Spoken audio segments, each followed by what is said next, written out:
그 사람에 대한 평가는 실제 그 사람과 많이 다를 가능성이 참 높습니다. 특별히 아주 유명한 사람들에 대한 평가는 조금 우리가 성급하게 그 사람에 대하여 평가하는 것을 멈춰야 된다고 생각합니다.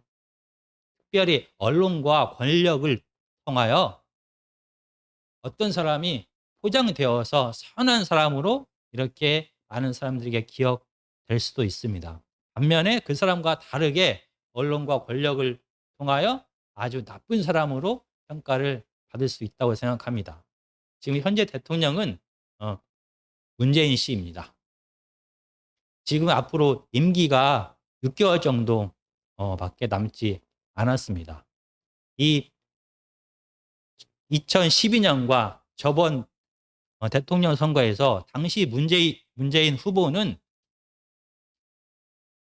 자신에게 입혀져 있는 편견과 싸워야만 했습니다. 많은 사람들은 이 문재인 후보에 대하여 그는 빨갱이다, 그는 친북 좌파다라고 많이 걱정을 했습니다.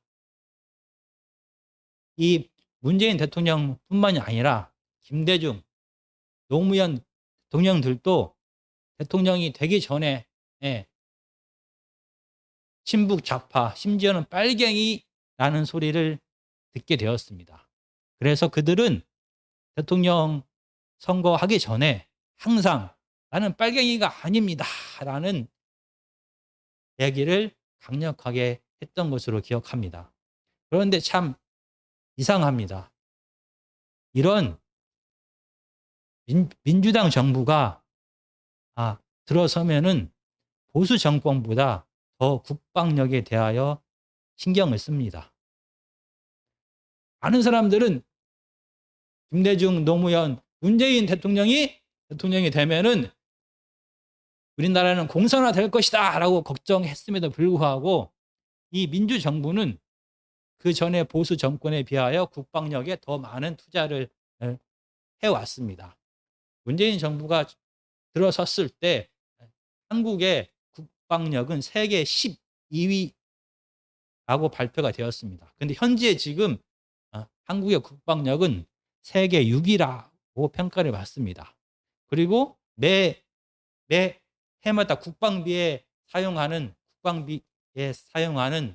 비용의 증가율이 그 전에 박근혜 정부에 비하여 2배 정도 더 훨씬 더 높았습니다. 빨갱이 정부다라고 그런 평가로 시작되었지만은 국가 안보에 대하여 더 힘을 쓰고 국방력을 더 강화한 결과로 나타났습니다. 오늘 본문은 다시 마태복음입니다.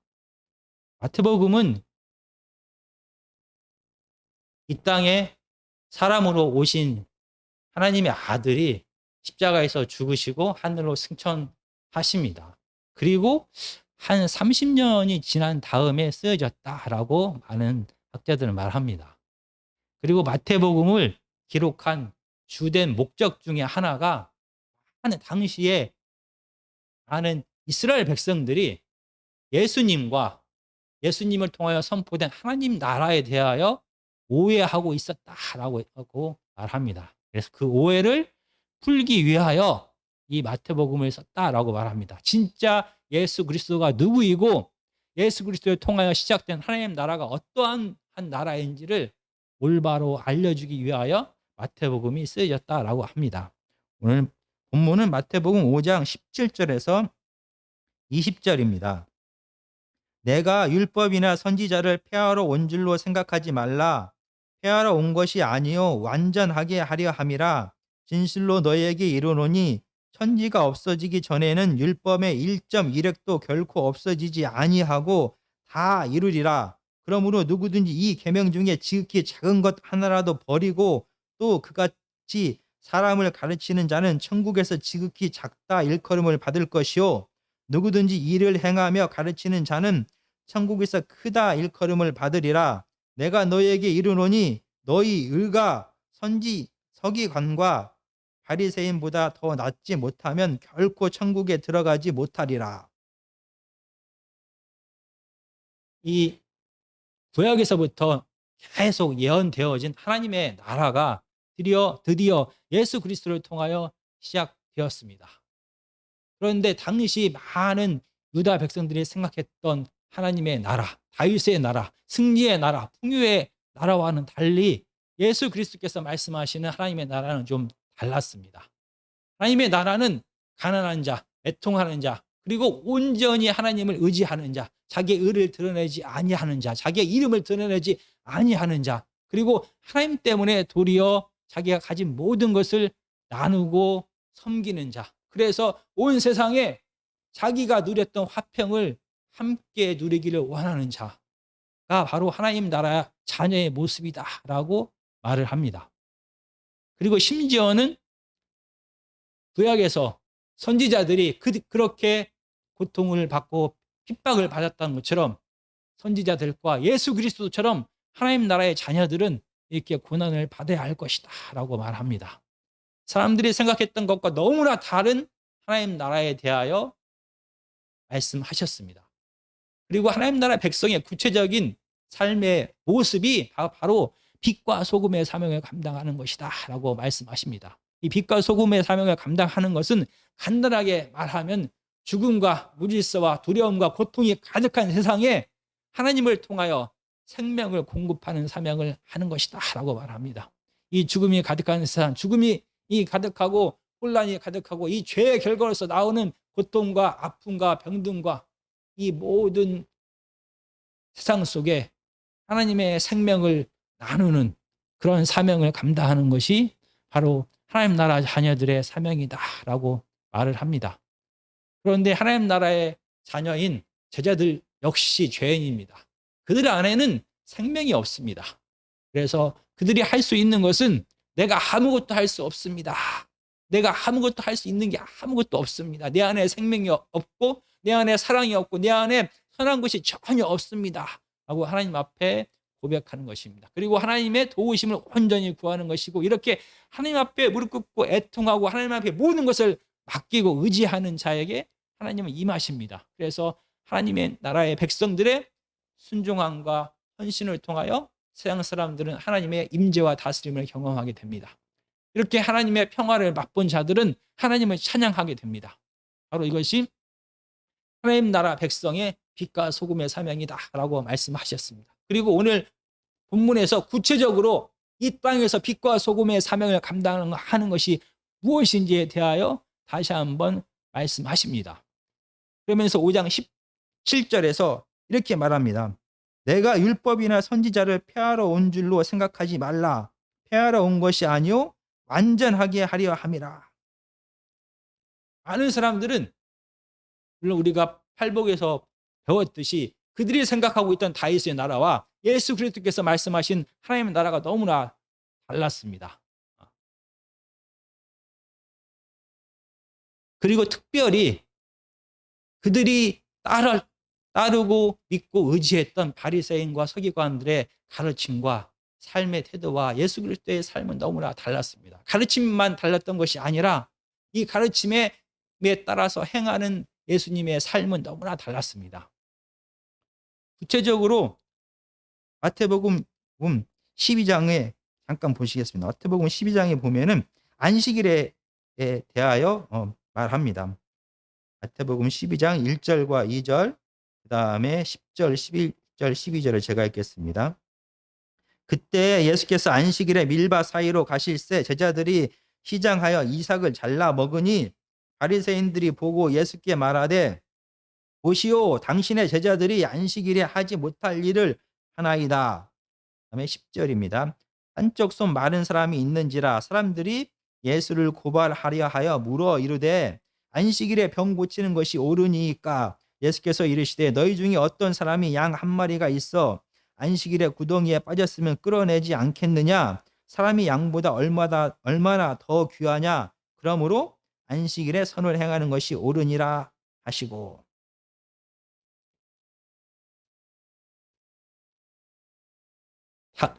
당시 바리새인들과 서기관들의 삶과 너무나 달랐던 예수 그리스도의 삶입니다. 그중에서 특별히 이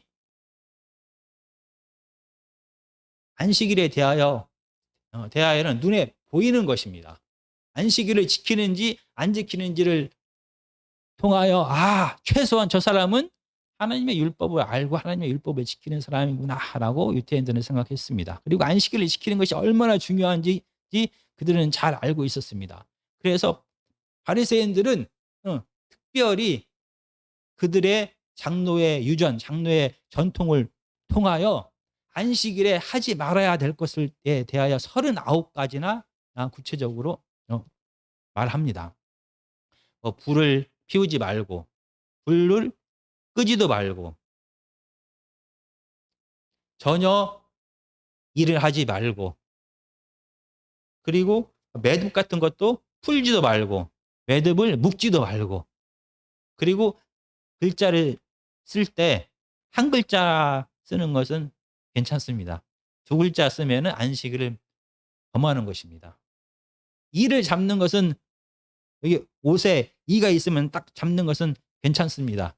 근데 벼룩을 잡는 것은 일하는 것입니다. 벼룩이 뛰어다니기 때문에. 그래서 안식일에 육체적인 노동을 하지 말 것을 강조했습니다. 그러면서 그들은 그들 나름대로 그들의 전통에 따라서 39가지의 하지 말아야 될 것에 대해서 얘기했습니다. 그리고 특별히 생명의 위협이 없는 한 병 고치는 일도 안식일에 금했습니다. 그리고 여기 12장에 나오는 것처럼 씨를 뿌리거나 곡식을 거두거나 모든 일들이 바로 안식일을 범하는 것이다 라고 생각했습니다. 그들은 이게 철저하게 하나님의 율법을 안식일을 거룩하게 지키라라는 하나님의 율법을 지키기를 원했습니다. 이런 유다 백성들의 생각 속에서 예수 그리스도를 바라보면 이분은 참 이상합니다. 굳이 안식일에 병을 안 고쳐도 됩니다. 그 다음날 고쳐도 되고 죽을 병도 아닌데 안식일에 병을 고치고 안식일에 배고프다고 제자들과 함께 먹을 것을 구하고 거기 곡식을 이렇게 비벼가지고 먹고 합니다. 그래서 유다 사람들이 볼 때는 예수님의 가르침만 다른 것이 아니라 이 안식일을 저렇게 범하는 것을 보니 예수님은 율법을 폐하는 자, 율법을 무시하는 자, 율법을 파괴하는 자라고 생각을 하였습니다. 그런데 오늘 마태복음 5장 17절과 18절, 19절, 20절은 너무나 다른 얘기를 합니다. 율법을 폐하는 것이 아니라 율법을 완성하기 위하여 왔다라고 말합니다.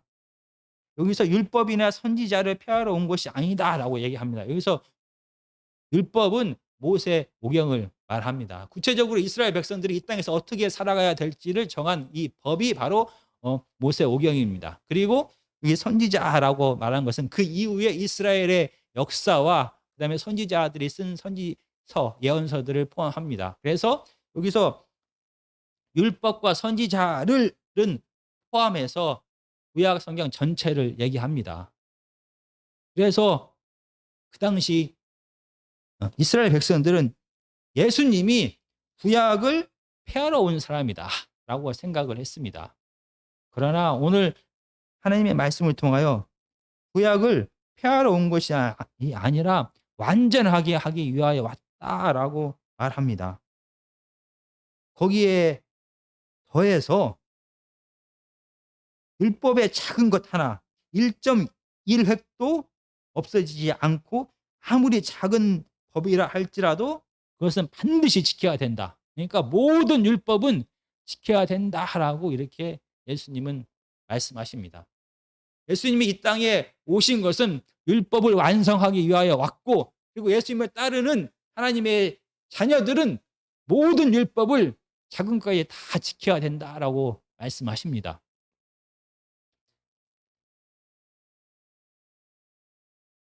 구약에 우리가 율법을 보면은 우리가 출애굽기 20장에서 우리가 배웠듯이 십계명에 대하여 배웠습니다. 그리고 출애굽기 21장에서 23장까지는 구체적으로 이 십계명이 구체적인 삶 속에서 어떻게 적용되는지 구체적인 법 조항들이 나옵니다.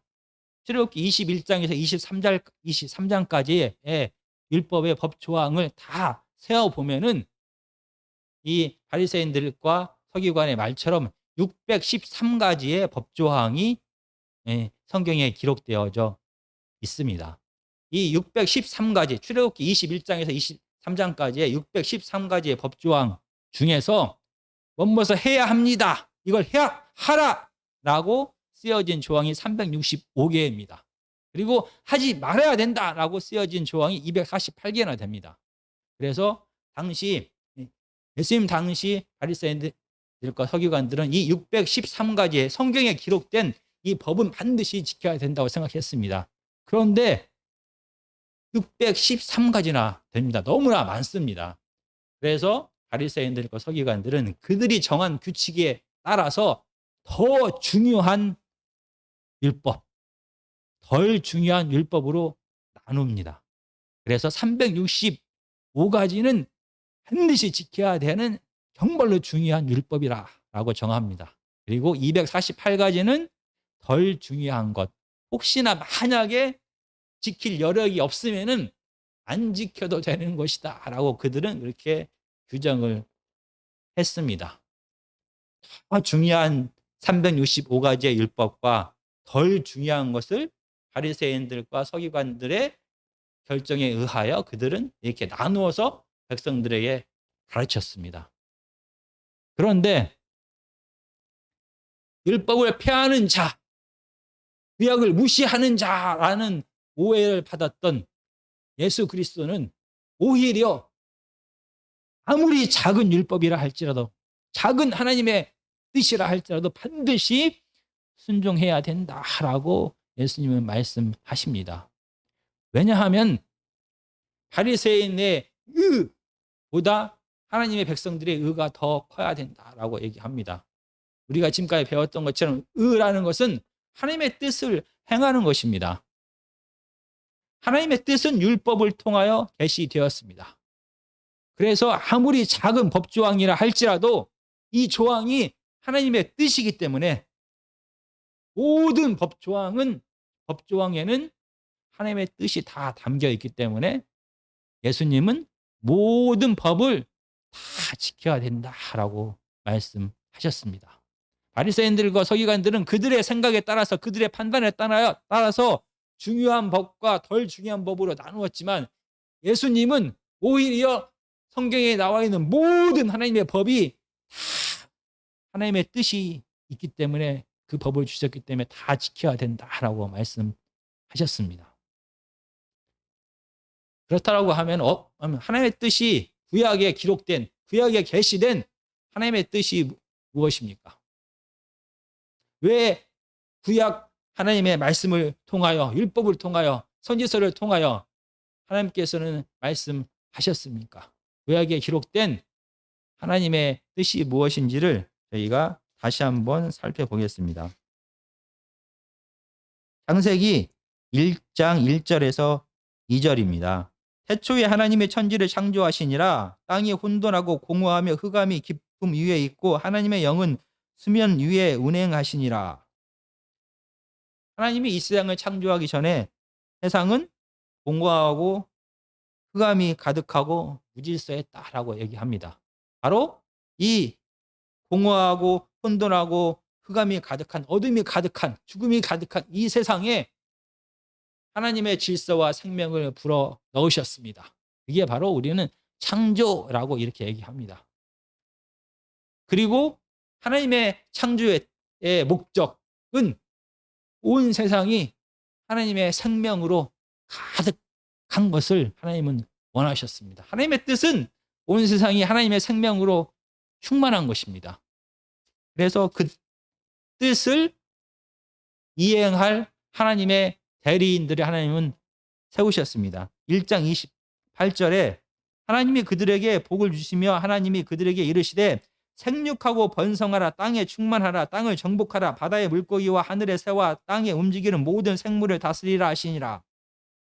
하나님은 아담과 하와를 만드시고 그들에게 하나님의 뜻, 온 땅에 생명이 충만하게 하는 그 일을 맡기셨습니다. 그래서 온 땅을 아담과 하와로 하여금 다스리게 하셨습니다. 이 구약에 드러난 하나님의 뜻은 하나님의 생명이 온 세상, 온 피조물 위에 가득한 것입니다. 이 사명을 아담과 하와가 받았습니다. 그런데 그들의 범죄함을 통하여 이 하나님의 생명은 다시 떠나게 됩니다. 그러나 세상을 사랑하신 하나님께서 다시 아브라함을 택하시고 모세를 택하시고 다윗을 택하셔서 하나님의 뜻이 이 이스라엘 땅에 실현되기를 원하셨습니다. 그리고 마침내 부족하고 불완전하지만 이스라엘 땅에 하나님의 뜻이, 생명의 풍성함이 실현되었습니다. 우리가 신명기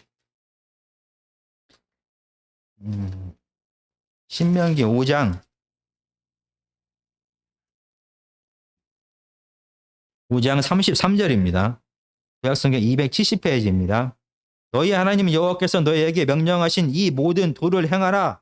그리하면 너희가 살 것이요 복이 너희에게 있을 것이며 너희가 차지한 땅에서 너희 날이 길리라. 하나님의 백성을 택하시고 그들에게 하나님의 율법을 주셨습니다. 그리고 이 율법을 지켜 행하라라고 말씀하십니다. 그렇게 될 때 그 땅에 생명이 충만하게 되다. 생명이 긴다는 것은 영생한다. 생명이 가득하게 된다라는 그런 뜻입니다. 그리고 이런 하나님의 뜻이 잠시나마 다윗 왕을 통하여 이스라엘 땅에 실현되었습니다. 그러나 다시 이스라엘 백성들이 하나님을 거역하게 되고 하나님은 이스라엘을 떠나게 됩니다. 생명 대신 하나님이 떠남을 통하여 이스라엘은 다시 무질서와 죽음의 세상이 되었습니다. 그러나 여전히 온 세상을 사랑하신 하나님께서 선지자를 통하여 예언하셨습니다. 말세에 종말에 다윗의 후손을 통하여 내가 너희에게 새 언약, 새로운 언약을 줄 것이다. 새 언약을 받게 되면 너희 이스라엘 백성들은 하나님의 계명을, 하나님의 율법을 온전히 다 지키게 될 것이다. 하나님의 뜻이 온 세상에 그대로 실현되어서 온 세상에 생명이 충만한 세상이 될 것이다 라고 예언하셨습니다.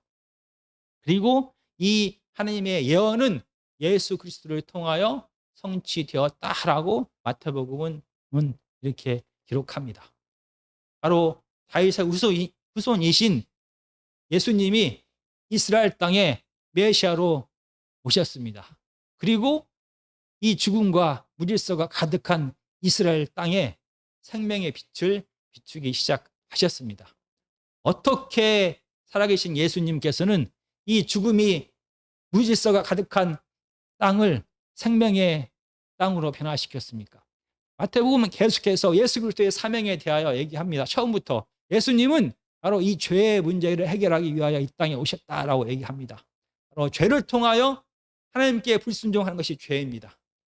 바로 이 죄를 통하여 이 세상의 어둠이, 이 세상의 무질서가, 그리고 그 결과로서 나타나는 죽음과 두려움과 아픔과 고통과 가난과 외로움을 많은 사람들은 온 세상 맞이하게 되었습니다. 바로 그래서 근본적인 이 죄의 문제를 예수 그리스도는 해결하시기를 원했습니다.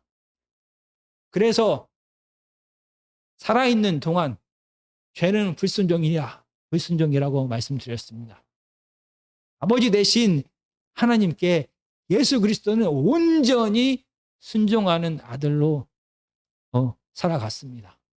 죄 없는 모습으로 살아갔습니다. 그뿐만 스스로만 그렇게 죄 없는 자로 살아간 것이 아니라 예수님이 요단강에서 침례를 받으셨습니다. 죄 없는 그분이 침례를 받을 이유가 없습니다. 그러나 그분은 죄 없음에도 불구하고 침례를 받으면서 스스로가 이 세상에 있는 모든 죄를 다 담당하고 짊어지게 되었습니다.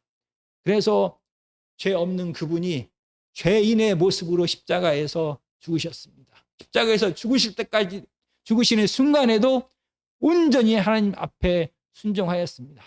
그래서 이 죄의 문제를 해결하셨습니다. 이 세상의 죄의 문제가 예수 그리스도의 십자가의 죽으심과 온전한 순종을 통하여 해결되자 하나님의 영, 성령님이 이 땅에 다시 내려오게 되었습니다. 하나님의 영이 하나님이 다시 이 땅에 임재하셔서 다스리기 시작하신 것입니다. 죽음과 고통이 무질서가 가득한 이 세상에 생명 되신 하나님이 다시 임하셔서 다스리기 시작하게 되었습니다. 그 결과 이 세상에 다시 생명이 싹이 트기 시작하게 된 것입니다. 바로 예수 그리스도의 삶과 가르침과 죽음과 부활을 통하여 이 죄의 문제를 예수님은 해결하셨습니다. 그리고 그 예수님께서 그의 제자들에게 이렇게 오늘 마태복음 5장을 통하여 말씀하십니다. 나만, 예수 그리스도만 순종의 삶, 하나님의 뜻을 온전히 이루는 생명을 나누는 삶을 사는 것이 아니라 너희들도 바리새인들의 의보다 더 뛰어난 하나님의 뜻을 온전히 순종하여서 이 세상에 생명 나누는 삶을 살아야 된다라고 예수님은 말씀하십니다. 살아계신 하나님, 비록 사람의 모습으로 이 땅에 오셨지만 그분은 하나님이십니다. 그분이 순종하는 삶을 통하여 생명 나누는 삶을 실천하였고 이 죄의 문제를 해결하셨습니다. 그런데 하나님의 자녀들, 저희들에게도 똑같은 사명을 주시고 똑같이 하나님의 뜻을 이루는 율법을 온전히 이루는 삶을 살아야 된다라고 예수님은 말씀하십니다. 작은 것, 하나님의 율법, 작은 하나님의 뜻을 부정하는 것이 아니라 작은 것까지 모두 다 순종하는 삶을 살아야 된다라고 예수님은 말씀하고 계십니다. 죄인인 하나님의 자녀들이 어떻게 예수 그리스도처럼 온전히 순종하는 삶을 살아갑니까? 죄인인 하나님의 자녀들이 어떻게 자기 자신만을 위하여도 살기도 부족한 하나님의 자녀들, 그들 역시 죄인인 그들이 어떻게 생명을 나누는 삶을 살아갈 수가 있는 것입니까? 어떻게 바리새인보다 더 철저하게 계명을 지키며 살아갈 수가 있는 것입니까? 이 물음에 대하여 우리는 구약에서 그 답을 찾고자 합니다. 새 언약을 하나님께서는 약속하셨습니다. 첫 언약을 주실 때부터 모세의 율법을 주실 때부터 하나님은 새 언약을 약속하셨습니다. 우리가 신명기 30장 309페이지입니다. 신명기 30장 6절부터 8절까지를 제가 읽겠습니다. 내 하나님 여호와께서 내 마음과 내 자손의 마음에 할례를 베푸사 너로 마음을 다하며 뜻을 다하여 내 하나님 여호와를 사랑하게 하사 너로 생명을 얻게 하실 것이며 내 하나님 여호와께서 내 적군과 너를 미워하고 핍박하던 자에게 이 모든 저주를 내리게 하시리니 너는 돌아와 다시 여호와의 말씀을 청종하고 내가 오늘 내게 명령하는 그 모든 명령을 행할 것이라. 그리고 예레미야 31장 31절에서 34절까지입니다. 1102페이지입니다. 1102페이지 예레미야 31장 31절에서 34절까지입니다. 여호와의 말씀이니라. 보라, 날이 이르리니 내가 이스라엘 집과 유다 집에 새 언약을 맺으리라. 이 언약은 내가 그들의 조상들의 손을 잡고 애굽 땅에서 인도하여 내던 날에 맺은 것과 같지 아니할 것은 내가 그들의 남편이 되었어도 그들이 내 언약을 깨뜨렸음이라. 여호와의 말씀이니라. 그러나 그날 후에 내가 이스라엘 집과 맺을 언약은 이러하니 곧 내가 나의 법을 그들의 속에 두며 그들의 마음에 기록하여 나는 그들의 하나님이 되고 그들은 내 백성이 될 것이라 여호와의 말씀이니라. 그리고 1208페이지 에스겔 36장 26절과 27절입니다. 1208페이지입니다. 에스겔 36장 26절 27절입니다. 또 새 영을 너희 속에 두고 새 마음을 너희에게 주되 너희 육신에서 굳은 마음을 제거하고 부드러운 마음을 줄 것이며 또 내 영을 너희 속에 두어 너희로 내 율례를 행하게 하리니 너희가 내 규례를 지켜 행할지라. 지금 신명기와 그다음에 예레미야, 에스겔에서 하나님께서 새 언약을 주시겠다라고 말씀하십니다. 그러면서 강조하는 것이 마음입니다. 너희의 마음에 내가 새 언약을 부어주리라. 그리고 그래서 너희의 굳은 마음, 죄성이 가득한 마음을 변화시켜서 부드러운 마음, 하나님의 말씀에 순종하는 마음을 주시겠다라고 약속하십니다. 그러면서 이 새 언약에 하나님의 영, 성령이 그 가운데 너희 안에 거하게 될 것이다 라고 약속하셨습니다. 바로 하나님의 영이, 성령이 너희 안에 임하여서 너희 마음에 하나님의 법을 기록하고 이 법이 생각나게 하고 이 법을 지킬 수 있게 하겠다라고 약속하셨습니다. 그리고 이 하나님의 영을 부어주시겠다는 약속은 마태복음 3장의 침례 요한의 말을 통하여 다시 한번 확인합니다. 마태복음 3장 11절입니다. 나는 너희로 회개하게 하기 위하여 물로 침례를 베풀거니와 내 뒤에 오시는 이는 나보다 능력이 많으시니 나는 그의 신을 들기도 감당하지 못하겠노라. 그는 성령과 불로 너희에게 침례를 베푸실 것이요. 하나님의 영이 예수 그리스도를 통하여 너희에게 임하게 될 것이다 라고 구약에서 예언하였고 그 예언이 예수 그리스도를 통하여 성취될 것이다 라고 침례 요한은 얘기합니다. 그리고 결국 십자가에서 예수 그리스도께서 이 죄의 문제를 하나님의 온전히 순종함을 통하여 그리고 온 세상의 죄를 대신 담당함을 통하여 이 죄의 문제를 해결하시고 사도행전 2장에 드디어 하나님의 영이 불같이 사람들의 마음속으로 임하기 시작하였습니다. 이 하나님의 영이 사람들로 하여금 이 마음을 부드럽게 하고 하나님의 영이 임재하게 하겠다. 그래서 이 하나님의 영이 그들로 하여금 하나님의 말씀을 지킬 수 있도록 하겠다라는 하나님의 약속이 예수 그리스도를 통하여 성취될 것이다 라고 말씀하셨습니다. 이 마태복음에서 이 마음의 문제를 계속해서 이야기합니다. 그러면서 침례 요한이 그의 사역을 시작하면서 처음에 했던 말은 회개하라. 하나님의 나라가 가까웠다라고 얘기합니다. 회개해야만 하나님의 나라가 하나님의 임재와 다스림이 시작될 것이다 라고 얘기합니다. 그리고 예수 그리스도께서 그 사역을 시작하시면서 첫 번째 하셨던 말씀이 바로 회개하라입니다. 하나님의 나라가 가까웠으니 회개하라 라고 얘기합니다. 회개하는 자에게 하나님의 임재와 다스림이 시작될 것이다 라고 얘기합니다.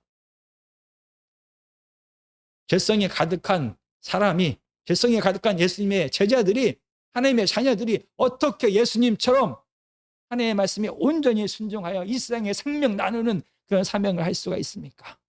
바로 그 답은 회개하라라는 답 속에 있는 것입니다.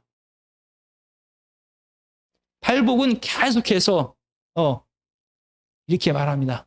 심령이 가난한 자들에게 하나님의 임재와 다스림이 시작됐다라고 얘기합니다. 내 힘과 능력으로 모든 것을 아무것도 할 수 없습니다 라고 고백하는 자, 그래서 하나님 앞에 울면서 회개하고 애통하고 하나님의 도움을 구하는 자, 그래서 하나님의 성령이 임하여 그를 제어하여서 그의 죄성이 드러나지 아니하고 하나님의 뜻이 그대로 그의 성품을 통하여 그의 행동을 통하여 드러나게 하실 거다라고 팔복에서 말씀하셨습니다. 회개하는 자, 마음이 가난한 자, 애통하는 자, 하나님만을 의지하는 온유한 자에게 하나님의 영은 임하셔서 그로 하여금 하나님의 뜻을 행하게 하실 것이다 라고 성경은 말합니다. 살아계신 예수님께서 가셨던 그 길을 예수님의 제자들이 따라가기를 원했습니다. 그들에게 예수님께서 원하셨던 것은 가난한 마음입니다. 내 힘과 능력으로 아무것도 할 수 없습니다. 내 안에는 죄가 가득합니다. 하나님의 사랑과 하나님의 능력으로 하나님의 영이 내 안에 임재하셔서 나를 다스려 주시옵소서. 나를 도와주십시오라는 이 간절한 회개하는 가난한 마음을 가진 자에게 성령님이 임하셔서 그로 하여금 하나님의 뜻을 온전히 행하게 합니다. 반면에 이 바리새인은 회개하지 않는 자입니다. 바리새인은 하나님의 나라를 구하지 않는 자입니다. 바리새인은 하나님의 임재를 거부하는 자입니다. 바리새인은 스스로가 만든 장로의 유전과 장로의 전통을 통하여 하나님의 율법을 자기가 지킬 수 있는 것과 지킬 수 없는 것을 자기가 다 정합니다. 물론 그것도 정말로 그 613가지 중에서 자기네들이 중요하다고 생각하는 365가지를 다 지키면서 살아가는 것도 정말로 힘들 거라고 생각합니다. 그리고 안식일에 대해서만 해도 39가지의 구체적인 규칙을 정했습니다. 아마 처음에는 그 법을 지키는 것이 힘들었을 거라고 생각합니다. 그런데 반복하다 보면 365가지는 어쩌면 우리는 지킬 수도 있다고 생각합니다. 그들이 생각하는 기준에 의하여 그들이 행해야 될 뜻을 정했습니다. 하나님의 뜻이 아니라 그들의 뜻을 정합니다. 그리고 힘들지만 그들은 그 일들을 해냅니다. 그러면서 그들은 어떻게 생각할까요? 내 힘과 내 능력과 내 지혜로 이 일을 하였다라고 생각합니다. 그들은 스스로가 의롭다라고 생각합니다. 회개할 것이 없다라고 생각합니다. 하나님의 도움이 필요 없다라고 생각합니다. 내 영광을 드러냅니다. 내 의를 드러냅니다. 자기 의가 충만한 그들은 절대 회개하지 않습니다. 하나님의 나라를 거부합니다. 하나님의 임재를 거부합니다. 마태복음은 처음부터 끝까지 이 바리새인에 대하여 예수 그리스도의 적이다라고 표현합니다. 사탄의 자식이다라고 표현합니다. 그들은 하나님 나라에 참여하지 못한다라고 얘기합니다. 왜냐하면 그들은 자기가 의롭다 생각합니다. 스스로의 힘과 능력으로 살아갈 수 있다 생각합니다. 그래서 하나님 앞에 가난한 마음으로 회개하는 마음으로 구하지 않습니다. 그들은 스스로가 영광 받으면서 살아갑니다. 이 회개하지 않는 심령 위에 하나님의 영은 임하지 않습니다. 죄는 불순종입니다. 왜 불순종하게 됩니까? 내가 하나님이니까 내가 왜 하나님 말씀에 순종해? 라고 생각하는 것입니다. 어떻게 하나님의 자녀가 사람이지만 죄성을 가진 사람이지만 예수 그리스도의 삶, 예수 그리스도의 길, 순종하는 길, 생명을 나누는 이 길을 쫓아갈 수가 있게 되는 것입니까? 바로 내 스스로의 힘과 능력으로 아무것도 할 수 없다라고 고백하는 자, 내 안에 선한 것이 없다, 내 안에 생명이 없다, 내 안에 사랑이 없다라고 고백하는 자는 하나님 앞에 무릎 꿇게 됩니다. 하나님 앞에 애통하게 됩니다. 그래서 하나님을 찾게 됩니다. 하나님께서 이 가난한 마음, 상한 심령 위에 임하십니다. 그래서 그로 하여금 하나님의 힘과 능력으로 그 일을 감당하게 하십니다. 그때서야 겨우 하나님의 사람들은 눈물을 흘리며 애통하며 회개하며 그 하나님의 일, 생명을 나누는 삶을 살아갈 수가 있게 되는 것입니다.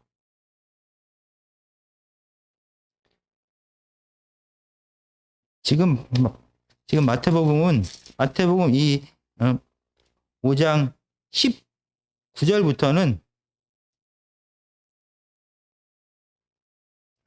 마태복음 5장 21절부터는 십계명에 대하여 이렇게 말합니다. 아마 바리새인들은 그렇게 생각했을 것입니다. 내가 사람을 죽이지만 않으면 계명을 지키는 것이다 라고 생각했습니다. 그래서 사람을 죽이는 게 그런 상황 속에서도 사람을 죽이지 않음을 통하여 그들은 충분하다. 나는 내 일을 다 했다. 나는 하나님의 계명을 다 지켰다라고 생각할 것입니다. 그러나 십계명에서 살인하지 말라라는 하나님의 명령은 단순하게 육체적으로 사람을 죽이는 것뿐만이 아니라 오늘 마태복음 5장 21절에서부터 기록된 것처럼 노하는 것, 화나는 것, 상대방을, 형제를, 내 이웃을 무시하는 것, 그를 화나게 하는 것, 그게 바로 살인이다라고 성경은 말합니다. 이 살인하지 말라라는 계명을 주신 하나님의 뜻은, 하나님의 마음은 이 땅에서 모든 사람들의 생명이 풍성하게 살아가는 겁니다. 그냥 겨우겨우 목숨만 유지하면서 살아가는 게 아니라 그의 마음도 풍성하고 평안하고 위로를 받고 사랑을 받아서 정말 살아있는 것처럼 살아가는 것입니다. 그의 경제적인 환경도 그가 정말 생명을 누리면서 충만한 삶을 살아가는 것입니다. 그래서 살인하지 말라라는 이 하나님의 말씀은 육체적으로 그를 죽이지 말라는 것을 포함하여 그의 마음을 상하게 하지도 말고 그가 처한 모든 환경 가운데서 그가 경제적으로나 사회적으로 환경적으로 생명의 위협을 받지 않도록, 그래서 정말 성경에서 말하는 하나님의 뜻, 모든 사람의 생명이 풍성한 삶을 살아가게 하라는 하나님의 뜻이 포함된 것입니다. 이런 하나님의 말씀을 받은 하나님의 제자들은, 하나님의 백성들은 살인하지 않았다고 해서 내가 하나님의 뜻을 다 행했다라고 생각하지 않습니다. 그들은 내 안에 미움이 가득한 것이, 내가 형제를 무시한 것이, 그를 바보라고 말하며 나가라라고 말하면서 그를 무시한 것이 내가 살인하는 것이라는 것을 깨닫게 됩니다. 내가 내 형제를 화나게 하고 또 내가 내 형제가 곤란과 환난과 가난 가운데서 생명력이 풍성한 삶을 살지 못하는 것을 못 본 채 한 것까지도, 내가 그들을 화평하게 만들지 아니한 것까지도 이 계명을 어긴 것이라고 생각하게 됩니다.